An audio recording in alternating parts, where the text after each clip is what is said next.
So let's see if we can boil this down with our remaining time to what this means for the individual, for somebody who's listening to this podcast.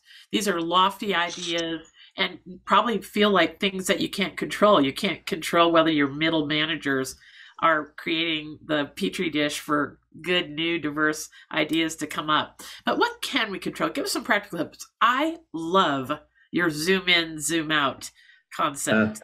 yeah. So tell us all about this. Let's go into this.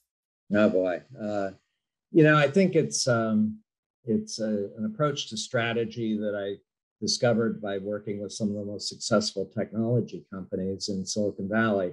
They have an approach that I've come to call zoom out, zoom in, and it focuses on two time horizons in parallel.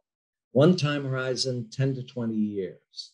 And on that horizon, the question is, what is the future going to look like in terms of our market or industry? And what are the really big opportunities that we could be addressing that will be emerging over the next 10 to 20 years?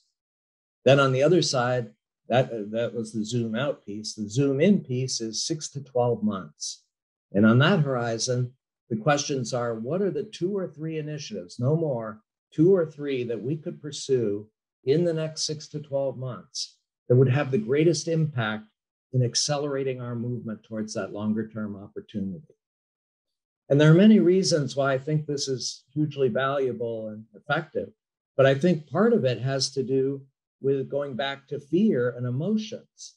If people are driven by fear, one of the best ways to overcome the fear is, first of all, to, again, identify a really inspiring big opportunity in the future.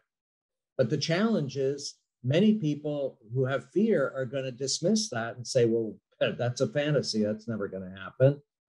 On the other hand, if you're zooming in and through action today, showing real impact and progress towards that opportunity, now you overcome the skepticism that people are having, and they start to get excited and say, oh my God, you're able to do that? How can I join? Where can I make a contribution? And so I think zoom out, zoom in has a very important role to play in terms of overcoming fear and building excitement in the workforce.